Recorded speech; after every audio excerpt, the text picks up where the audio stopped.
يا ربي لك الحمد حتى ترضى ولك الحمد إذا ما رضيت ولك الحمد بعد الرضا ولك الحمد أبدا أبدا أبدا. الحمد لله الذي أنزل على عبده الكتاب ولم يجعل له عوجا، والحمد لله الذي لم يتخذ ولدا ولم يكن له شريك في الملك ولم يكن له ولي من الذل وكبره تكبيرا. الحمد لله الذي نحمده ونستعينه ونستغفره ونؤمن به ونتوكل عليه ونعوذ بالله من شرور أنفسنا ومن سيئات أعمالنا. من يهده الله فلا مضل له ومن يضلل فلا هادي له، ونشهد أن لا إله إلا الله وحده لا شريك له، ونشهد أن محمدا عبد الله ورسوله أرسله الله تعالى بالهدى ودين الحق ليظهره على الدين كله وكفى بالله شهيدا. فصلى الله عليه وسلم تسليما كثيرا كثيرا. ثم أما بعد، فإن أصدق الحديث كتاب الله، وخير الهدي هدي محمد صلى الله عليه وسلم، وإن شر الأمور محدثاتها، وإن كل محدثة بدعة، وكل بدعة ضلالة، وكل ضلالة في النار. يقول سبحانه وتعالى في كتابه الكريم بعد أن أقول أعوذ بالله من الشيطان الرجيم: وكذلك نري إبراهيم ملكوت السماوات والأرض وليكون من الموقنين. وأيضا يقول سبحانه وتعالى: وتلك حجتنا آتيناها إبراهيم على قومه نرفع درجات من نشاء إن ربك حكيم عليم. رب اشرح لي صدري ويسر لي أمري واحلل عقدة من لساني يفقهوا قولي. اللهم ثبتنا عند الموت بلا إله إلا الله، اللهم اجعلنا من الذين آمنوا وعملوا الصالحات وتواصوا بالحق وتواصوا بالصبر. آمين يا رب العالمين. Alhamdulillah, we are approaching the season of Hajj, and very soon many Muslims have already left off for that journey and many are on their way. I'd like to start by praying and asking Allah Azza wa Jalla to accept all of those that have made the effort to go this year, and that Allah keep them safe from disease, from sickness, from injury, and that Allah Azza wa Jalla accept all of their worship, and that they come back to their family and loved ones safely. After that, I wanted to obviously take this opportunity to speak a little bit about the legacy of Ibrahim alayhi salam from a particular point of view. Hajj, the occasion of Hajj, is a good opportunity for us to get reintroduced to this great messenger alayhi salam, because after all, this Hajj is his legacy. This is something Allah Azza wa Jalla had given as a gift to Ibrahim alayhi salam, and in his lineage, Muhammadur Rasulullah sallallahu alayhi wa sallam revived that legacy. Before I share with you the point of my khutbah itself, a few things that I think are important for Muslims to know. I feel even as I was being raised, and we heard khutbahs all our life, and we knew a lot about Ibrahim alayhi salam through various talks and lectures and khutbahs, but there are some important details I feel like we should refresh in our minds. So I'll start with those few things that often get overlooked, and then inshallah ta'ala I'll talk about the ayat that I'd really like to share with you, and a common misconception that even Muslims have sometimes about Ibrahim alayhi salam. The first thing I want to share with you is when Rasulullah sallallahu alayhi wa sallam started praying in the direction of the Qibla. When he started praying in the direction of Al-Kaaba, the Jews of Medina were very offended. It's an interesting discussion even to understand why would they be offended. Because if they don't even think that the messenger is true, sallallahu alayhi wa sallam, then they shouldn't care if he prays east, west, north, or south. The fact that they were upset was actually proof that deep down inside, they knew he is the messenger of Allah sallallahu alayhi wa sallam, and they knew that the capital of Islam has just changed. It has gone from Al-Masjid Al-Aqsa to Al-Masjid Al-Haram. It's gone to the Kaaba. And that was something deeply offensive to them, so they complained about it. Of course, they also complained because in their books, the change had already been made by the hands of human beings. يُحَرِّفُونَ الْكَلِمَ عَنْ مَوَاضِعِهِ. They, of course, attribute themselves, Bani Israel, the children of Israel, whose other name was Yaqub alayhi salam, they also attribute themselves to Ibrahim alayhi salam. After all, Israel is the grandson of Ibrahim alayhi salam. So they also have affinity and love and affection for Ibrahim alayhi salam. But it's interesting that they didn't recognize that Ibrahim alayhi salam was the one who built the Kaaba. They didn't see it as Ibrahim alayhi salam was the one building the Kaaba. What's remarkable is that in the history of Bani Israel, in their history, the most important prophet, the most important messenger is Musa alayhi salam. All of you probably know that. In Jewish history, Moses, in the history of Bani Israel, Musa alayhi salam is the most prominent, most important figure. And his life has been recorded in great detail in the Quran, in several places. One of the things that's very peculiar about his life, about the life of Musa alayhi salam, that I want to bring to your attention, is that when Musa alayhi salam was young, and he accidentally, he was defending himself, and he punched a soldier, and the Coptic, he died. And he was given advice by his friend to run away from Egypt. And he ran away. And Allah guided him in the direction of Madian, the city of Madian. By the way, Madian is an Arab region. Madian is Arab. So Musa alayhi salam ended up in the Arab lands. He ended up in the Arab lands. And there he met the person who Quran calls Shaykhun. Wa abuna Shaykhun Kabir. So the Qasas, his daughter is described as Shaykh. Some ulama believe that is Shu'aib alayhi salam, others have criticism about that. There's a difference of opinion who that person was. The fact that we know for sure, Allah Azza wa Jalla did not mention his name. He just calls him a Shaykh of Madian. So we'll leave it at that. But that's not the point I wanted to make.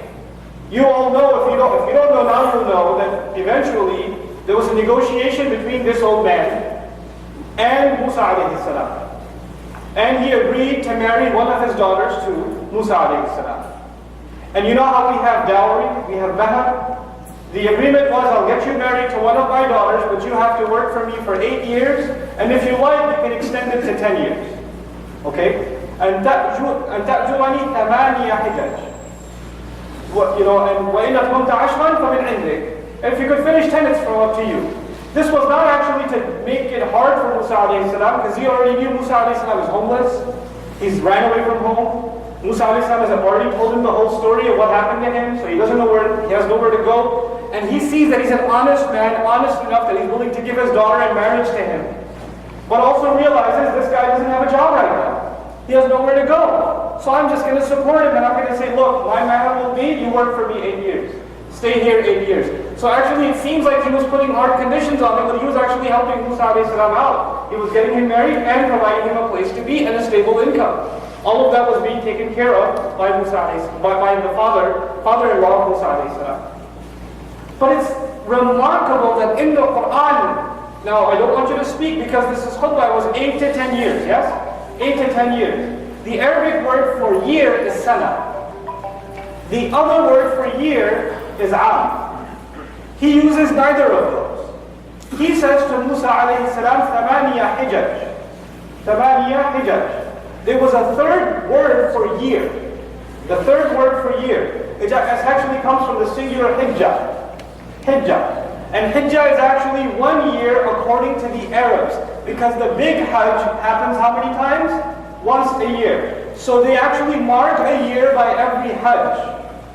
From ancient times, they used to call year by Hijjah. And the fact that Allah mentions that in Musa alayhi salam's life is important because we are learning even Musa alayhi salam, the father, if you will, of Judaism, of Bani Israel, the main messenger of Bani Israel, knew about the Hajj. Even he knew about the Hajj. And that Hajj can only be at the Qibla because the Arabs only knew of Hajj at the house built by Ibrahim alayhi salam. So the argument we have from Quran is that even your most important messenger, alayhi salam, first of all, he married Arabs, and second of all, he knew about the Qibla. So how come you don't? But anyhow, this is one side thing that I wanted to mention about just the historical placement of the value of the Qibla and the criticism of Bani Israel. This can't be the house built by Ibrahim alayhi salam. Actually, in their own history, the evidence for that is there.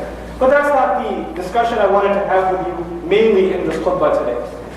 What I wanted to talk to you about today was actually the intelligence of Ibrahim alayhi salam and the unique challenges given to Ibrahim alayhi salam and the unique way in which he had to deal with his nation. And we have to understand that for a number of reasons. Number one, it's if you don't understand it properly, you don't get to appreciate Ibrahim alayhi salam properly. And second of all, if you don't pay attention to the Quran, you can come to some very dangerous conclusions. I'll talk about that towards the end. So let's begin. Many of you heard the Sunday school version of the story that Ibrahim alayhi salam looked at the moon and said, oh, this must be my God. And when the moon disappeared, he said, no, I don't like those that disappear. Then he looked at the sun and said, Hada Rabbi, Hada Akbar. This is my mind. This must be my God. This must be my master. It's bigger. And then when it disappeared, then he said, and he kept going on this journey, trying to figure out who his God is. But I'm going to add something. And by the way, these are the same ayats, Surah Al-An'am. Before Allah tells us that Ibrahim alayhi salam started speaking this way, Allah says, وَكَذَلِكَ نُرِي إِبْرَاهِيمَ مَلَكُوتَ السَّمَاوَاتِ وَالْأَرْضِ. We were showing Ibrahim the kingdom of the skies and the earth, the dominion of the skies and the earth. وَلِيَكُونَ مِنَ الْمُوقِنِينَ, and so that he may be from those who has absolute conviction. Ibrahim alayhi salam is both a student and a teacher. And one of the best ways to teach a lesson is to speak from the point of view of the student. I'll say that again. One of the most effective ways of teaching is to speak as though you yourself are a student. Ibrahim alayhi salam is trying to teach the most important lesson that humanity will ever learn, that Allah is one, that they should worship one God. But he's going to teach it from the perspective that even those who worship the sun or the moon, even they can understand. Now, when Ibrahim alayhi salam starts speaking, and he says, فَلَمَّا جَنَّ عَلَيْهِ اللَّيْلِ وَرَأَى كَوْكَبًا قَالَ هَذَا رَبِّي. When the light fell on him and the stars showed up, he said, that's my master, that's my God. فَلَمَّا أَفَلْ, and when they disappeared, morning came, he said, I don't like those that disappeared. Ask yourself this question. Ibrahim alayhi salam, one of the most intelligent human beings that ever lived. He doesn't know that by morning he's not going to be able to see the stars. He hasn't seen stars before. This is a demonstration. This is not his own discovery. He's not going out and saying, God, that must be God. Those stars are amazing. And then morning comes, he goes, where'd they go? I can't believe this. I can't worship those. That's not what he's doing. It's not like he was shocked by the morning and the disappearance of the stars. He's demonstrating how silly it is to worship something that has a flaw, that changes, that's imperfect, that doesn't last. He makes another demonstration. Al-Qamar. The moon's rising up and it's brilliant. And when it's set again, it disappears. He didn't say the same thing again because he's already said, I don't like things that fall apart or disappear. This time he says, لَإِن لَمْ يَهْدِنِي رَبِّي. If my real master, if my real God doesn't guide me, لَأَكُونَنَّ مِنَ الْقَوْمِ الضَّالِّينَ, I'll become from the lost nation. He's actually speaking publicly like this. So the people around him that are actually lost, instead of thinking that he's debating with them, they think, yeah, man, if he feels like he's lost, I think I'm pretty lost myself. He's trying to identify with the people that he's speaking with. You've probably heard the famous story of Al-Hasan and Al-Husayn, radiallahu anhuma, who saw a man making wudu incorrectly. And instead of going and telling him, by the way, your elbow's missing some water, and by the way, that's not how you wash your hands, and by the way, you missed your nose entirely. What did they do? They started making wudu themselves and arguing with each other. No, you're supposed to do it this way, you're supposed to do it that way. They knew how to make wudu, but this was a polite way of exposing the older gentleman of what he was doing wrong. Ibrahim alayhi salam was given this way of speaking. To speak, demonstrate this way, in order to expose to them the silliness of their beliefs. And then he turns to the sun and even says, Hada Akbar, which is interesting because, in the Arabic language, you're supposed to use Hadihi. You're supposed to use Hadihi.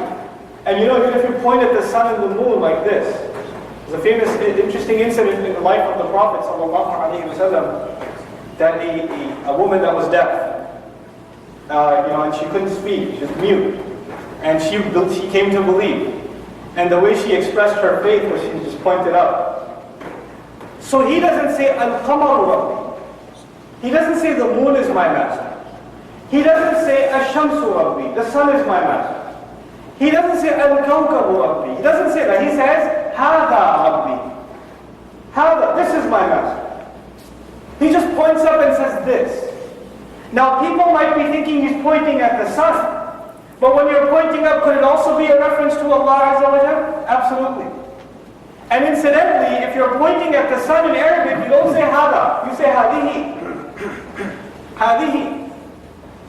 وَالشَّمْسِ وَضُحَاهُ ضُحَاهَا ضُحَاهَا, feminine. But he points at it and says hada Rabbi, because that act, he knows deep down inside he has to use language that still doesn't come across, number one, is incorrect. Two, that in his heart of hearts he's still referring to Allah. And three, there's another beautiful thing here. Is the sun near or far? It's far. Stars are near or far? They're far. The moon is near or far? It's far. You're supposed to say dhalika. But he's talking about Allah, and Allah is always close. So he says hada. Hada Rabbi. This is the genius of Ibrahim alayhi salam. And once he makes that once he helps people realize this, then finally he says, "Inni wajjahtu wajhiya lilladhi fatara as-samawati wal ard." He's not going to look for anything more. He's not even going to do further demonstration on the earth. I've turned my face entirely, no doubt about it, to the one who fashioned, who molded the skies and the earth. And now, at this point, وَمَا أَنَا مِنَ الْمُشْرِكِينَ, I'm not from people who do shirk at all. You have to understand something about Ibrahim alayhi salam. Some people think incorrectly. Maybe he worshipped the sun first, or he worshipped the stars first, then he worshipped the moon, then he worshipped the sun, and eventually he became a believer. Quran, several occasions, comes to the defense of Ibrahim alayhi salam. يقول ما كان من المشركين. When you say ma in Arabic, that's actually not just negation, as Arabic students here. No, it's a refutation. No. He wasn't from the mushrikeen ever. And kana is used in an abadiyya sense, in Old Arabic. He wasn't ever from people who do shirk at all, at no point in his career. And when he speaks publicly and just comes out and says it, he says, "Inni wajjahtu wajhiya lilladhi fatara as-samawati wal ard." Now, this kind of, and we know, by the way, Ibrahim alayhi salam was a young man when he declared his faith. He was in other surahs in the Quran we learned that he was offended by the shirk that these people used to do. And they were going to go celebrate somewhere, and he says, "Inni saqim," I'm sick. What he meant is, I'm sick of your faith. I'm sick of your shirk. I'm sick of the insults to God that you do by worshipping these creations. He was sick of that. He was the only Muslim. He was the only believer. And of course, when they left, they broke and destroyed all the idols. There was a huge mess. Literally, Judat and the Quranic word for Ibrahim alayhi salam breaking the idols, Urdu mein kehte hain kachuva nikal diya. Right? He didn't just break the idols. He made qima out of the idols. He stepped and stomped until it was little bits and pieces. Because if they came back and if one idol was broken in two, you could still take the head and worship that at least. No, there was nothing left. It was like Legos all over the place. That's what it was. He really went to town on those idols. Now I want to tell you an interesting story. I was traveling to Washington State, and I met an interesting fellow there, a Malaysian brother, who was telling me something that happened in Malaysia with Malaysian youth. There were a bunch of youth, a few years ago, maybe 10, 15 years ago, who were, they had a follow. There was one kind of fiery khatib speaker, he had a following, and he had a lot of youth following. And he gave a khutbah about Ibrahim alayhi salam, and how Ibrahim alayhi salam destroyed the idols. And in Malaysia there are people of other faiths, Buddhists and others, that worship idols. And he says, we have to fulfill the sunnah of Ibrahim alayhi salam. We have to go destroy the idols too. So just like Ibrahim alayhi salam was a brave young man and he broke the idols, you guys should go and break the idols too. And so all over the country, in the middle of the night, young Muslim kids, like teens, were going out and breaking idols at temples. This is something absolutely forbidden in Islam, by the way. But they were quoting ayat of Quran, and Ibrahim alayhi salam was being used as proof. Ibrahim's noble legacy was being used as proof to do this. Until these, the other population, whatever religion they were, they got wind of it. They figured out that this is the Muslims that are doing it in one place or the other. So they camped out waiting for the youth to show up. And when they showed up, they beat them to death. There were a bunch of Muslim kids that died. Dumb teenagers that were manipulated by religious rhetoric that died as a result. There were riots in the country. All started from an irresponsible khutbah. An irresponsible use of evidence. We have to, I'm bringing this up very consciously. The ummah today, the vast majority of it is young. If you don't know, 60% of Muslims are under 30. That's the population of the Muslims on this planet. That means we're extremely, volatile. We're susceptible. And when we make istidlal, when we quote ayat of Quran or hadith of the Prophet ﷺ, and if there's a fiery way of quoting them, then you can manipulate young kids who don't have a sound education, and they can do some pretty ridiculous things, and then all of us suffer the consequences. The entire ummah is defamed as a result. This is not just one incident. This happens time after time after time after time again. And why does it happen? Because we don't have a sound education in our own religion. I want to help myself, I want to remind myself and help all of you understand why you can't use Ibrahim alayhi salam's example like that. Why can't you? Well, he did it. Quran says he broke the idols. Why can't we go break them? Why can't we sit next to, a Christian friend and say, by the way, Jesus, yeah, he's my God. No, actually, he was sacrificed. No, he's not my God. And you're trying to do Ibrahim alayhi salam style of argumentation, and then finally say, hey, are you Muslim now? And then you come back to me and say, I tried the whole Ibrahim alayhi salam thing with my Christian friend. It didn't work. I pretended to believe in Jesus and all of that, and then it didn't work. I don't know. I started by saying there are two ayat in this passage. They're very powerful. Two ayat in this passage. At the beginning, كَذَلِكَ نُرِي إِبْرَاهِيمَ مَلَكُوتَ السَّمَاوَاتِ وَالْأَرْضِ. Towards the end, وَتِلْكَ حُجَّتُنَا آتَيْنَاهَا إِبْرَاهِيمَ. That, in fact, is the way of making an argument we specifically gave to Ibrahim alayhi salam. Ibrahim alayhi salam was given a very particular way of dealing with that nation. And there's a reason for that. He had no followers. Zero. He was the only one that's going to believe in that tribe. And his legacy was going to go on. It was much bigger than that. They finally caught him. They accused him. He actually made them even angrier when they caught him. Instead of being scared, he said, Kabir. Ask the big one. Kabira minhum. Ask them, because the axe is probably by him. So, you believe in him, right? So they got even more angry. They decided to throw him into a fire. You know how the story goes. But the rest of the legacy of Ibrahim alayhi salam, the doors to that are opened by this incident. This is something particularly given to Ibrahim alayhi salam. Ibrahim alayhi salam's legacy, his legacy, if you want to say, well, Ibrahim alayhi salam did it, we should do it. Well, he did a lot of other things like jumping into a fire. He did a few other things, like putting a knife to his own child's neck. Those were tests specific to Ibrahim alayhi salam. These are instructions unique to Ibrahim alayhi salam. And actually, this is something religion haters, not just Islam haters, religion haters use. I was listening to an atheist make the argument, what kind of Bible? They weren't even criticizing the Quran. They were criticizing the Bible. And they were talking about how, what kind of book is this? This man is taking his child and he's going to try to kill him and God wants him to do it? What kind of God is this? Why would God want him to do that? What kind of God would want you to kill your own kid? I can't believe in this religion. This woman was talking about Christianity. But is that true in Islam too? Yes. And she says that if that's the kind of religion, I'm not surprised that religious people are fanatics. They're just a bunch of crazies. Even their book is saying crazy things. What they don't understand, and what even sometimes Muslims don't understand, is these are unique tests given to prophets. Allah tests prophets alayhi salam in ways He does not test us. He gives harder instructions to prophets that don't apply on us.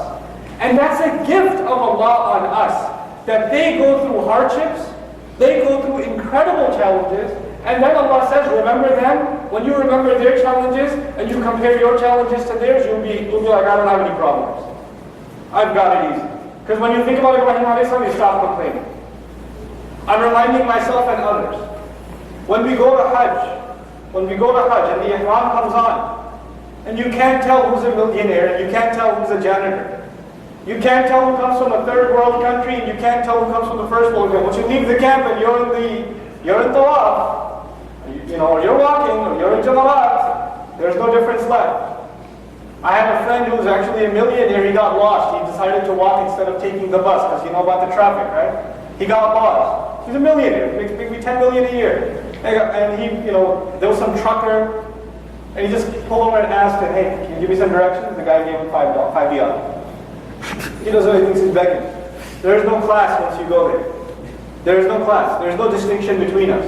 The only thing left is you and Allah. That's it. That's all it is. All of your business, all of your status, all of your seniority, all of your authority, all of it disappears for those few days. And that's supposed to happen so we remember who we really are. Just dirt. That's all we are. That's what it's supposed to do. It's incredible that when we go to Hajj and Allah Azza wa Jalla gives us advice, why are you going to Hajj? What will you gain out of Hajj? One of the things that we gain out of Hajj was وَاجْتَنِبُوا قَوْلَ الزُّورِ. It's incredible that Allah says that. That don't say false things. When you come back, don't be corrupt people. You know, people that own like haram businesses and they go to Hajj every year, right? Allah says, don't be corrupt if you go to Hajj. You should clean all of these things out of your system. Ibrahim alayhi salam wasn't just worried about stars and suns. Shirk is not just done of idols. You don't have to worry about that now. You say, oh, well, thank God my children are not interested in worshiping the sun or the star or the moon. That's not the problem anymore.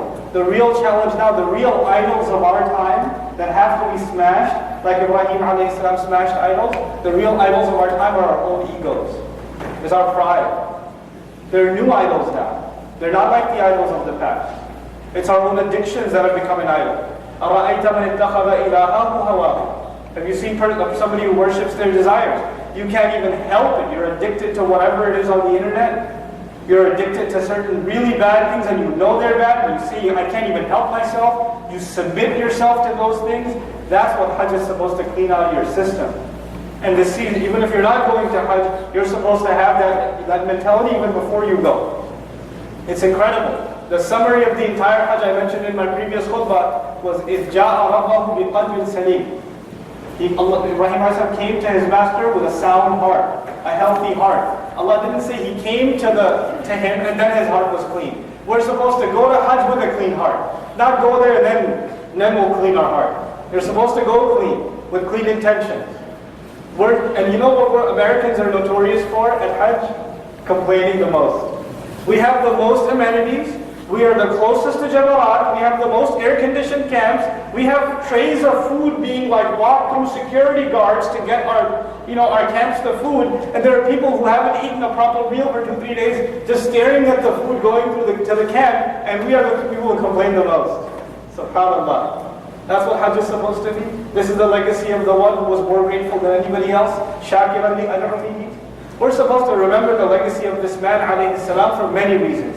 And Allah doesn't let us forget because of this remarkable season. We pray that Allah Azza wa Jal once again accepts the Hajj of everyone who's going. May Allah Azza wa Jal give all of us who haven't had the opportunity, the health, the means, the provision, that Allah provides us, the gifts, that is, that we are able to go visit His beautiful house and cleanse ourselves. May Allah Azza wa Jal make us of the people whose hearts have turned to Allah and they've turned to Him in full sincerity and have decided to change themselves even if they don't get to go to Hajj. بارك الله لي ولكم في القرآن الحكيم ونفعني وإياكم بالآيات والذكر الحكيم.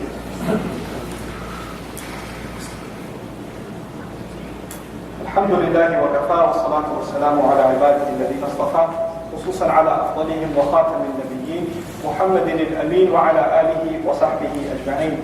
يقول الله عز وجل في كتابه الكريم بعد أن أقول أعوذ بالله من الشيطان الرجيم إن الله وملائكته يصلون على النبي يا أيها الذين آمنوا صلوا عليه وسلموا تسليما. اللهم صل على محمد وعلى آل محمد كما صليت على إبراهيم وعلى آل إبراهيم في العالمين إنك حميد مجيد. اللهم بارك على محمد وعلى آل محمد كما باركت على إبراهيم وعلى آل إبراهيم في العالمين إنك حميد مجيد. عباد الله رحمكم الله اتقوا الله إن الله يأمر بالعدل والإحسان وإيتاء ذي القربى وينهى عن الفحشاء والمنكر ولذكر الله أكبر والله يعلم ما تصنعون. أقم الصلاة إن الصلاة كانت على المؤمنين كتابا موقوتا.